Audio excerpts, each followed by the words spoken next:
Assalamu alaikum class 10. Today we are going to start unit number 2 Chinese New Year. इसके translation से start करते हैं आज. Chinese New Year is a holiday that celebrates the beginning of a new year according to the Chinese lunar calendar. चीनी अवाम का नया साल एक छुट्टी है जो चीनी अवाम के कमरी कैलेंडर के मुताबिक नए साल की शुरुआत होने को मनाती है. It is considered to be one of the most important holidays for Chinese families. ये चीनी ख़ानदानों के लिए अहम तरीन छुट्टियों में से एक समझी जाती है. The holiday is celebrated with big family gathering, gift giving, eating of the symbolic foods and display of the festive decorations, all focused on bringing good luck for the new year and celebrating the coming of spring. ये छुट्टी बड़े ख़ानदानी इज्तिमात, तोहफ़े देने, अलामती खुराक खाने और पुरमसरत सजावटी चीज़ों की नुमाइश के साथ मनाई जाती है. सबका मरकज़ी नुक्ता नए साल के लिए ऑल फोकस, इसका जो मरकज़ी नुक्ता है, on bringing good luck for the new year and celebrating the coming of spring. सबका मरकज़ी नुक्ता नए साल के लिए खुशकिस्मती लाना और मौसम बहार की आमद का जश्न मनाना होता है. In China the lunar calendar is still used to determine traditional holidays like Chinese new year.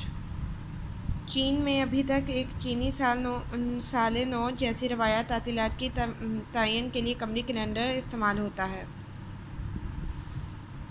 Since the lunar calendar is based on the phases of the moon, which has a shorter cycle than the sun, Chinese New Year is never on the same day each year, but typically falls somewhere between January 21st and February 20th. क्योंकि कमरी calendar चाँद की मुख्तलिफ हालतों पर मुबनी होता है, जिसका दायरा सूरज से छोटा होता है. चीनियों का नया साल एक ही दिन नहीं मनाया जाता, बल्कि तमसीली तौर पे 21 जनवरी और 20 जनवरी के दरमियान किसी वक्त वाक़या होता है. Celebrations can actually last up to a month. तकरीबात हकीकत में महीने के आखिर तक रहती हैं. Here are some traditions associated with Chinese new year. यहाँ चीनियों से ताल्लुक़ रखने वाली कुछ रवायात हैं. Cleaning houses and new cloth, घरों को साफ करना और नए कपड़े.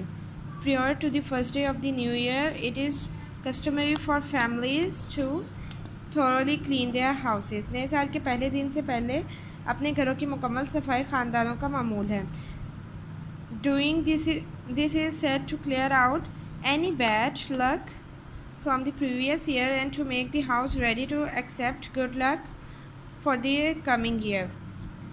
कहा जाता है कि ऐसा करना पिछले साल की किसी बदकिस्मती को साफ़ करना और आने वाले साल में खुशकिस्मती कबूल करने के लिए घर को तैयार करना है. All cleaning must be finished before the New Year's date, so there is no chance of accidentally throwing out the good fortune of the New Year. इसलिए हादसाती तौर पर नए साल की खुशकिस्मती को ज़ाया कर देने का कोई इम्कान नहीं होता है. तमाम सफाई नए साल के दिन से पहले मुकम्मल हो जाती है. Wearing black is not allowed due to its association with death. काले रंग का लिबास पहनने की इजाज़त नहीं होती क्योंकि ये मौत से मुंसलिक होता है.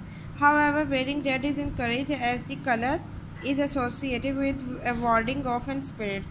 ताहम सुर्ख रंग पहनने की हौसला अफजाई की जाती है क्योंकि यह रंग बदरूहों को रद्द करने से मुतल्लिक है. डेकोरेटिंग हाउस, घर को सजाना. Another popular custom is to hang up. एक और हर दिल अजीज़ रवाज ये है टू हैंग अप, लटकाना signs and posters on doors and windows with the Chinese word FU written on them. अलामात और इश्तिहारात जिन पर ये चीनी लफ्ज़ FU लिखा हो दरवाज़ों और खिड़कियों पर लटकाना एक और मकबूल रस्म है. Which means luck and happiness, जिसका मायने खुशकिस्मती और खुशी है. Buying flower for the home is also common place since they symbolize the coming of spring and a new beginning. घर के लिए फूल खरीदना भी आम है क्योंकि वो मौसम बहार की आमद और नए आगाज़ की अलामत है. New year's eve dinner. On the eve of the Chinese New Year, it is customary to visit relatives and partake in a large dinner where a number of specific food are served. चीनियों के लिए नए साल के मौके पर रिश्तेदारों के यहाँ जाना और एक बड़े खाने में शरीक होना जिसमें बहुत से खसूसी खाने पेश किए गए हों एक रस्म है.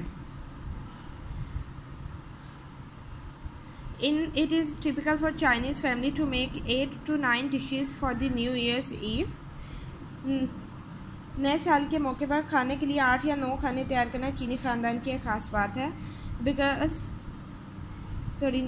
Dinner because in Chinese language the word 8 means prosperity यानी खुशहाली, and the word 9 means long lasting यानी हमेशा रहना.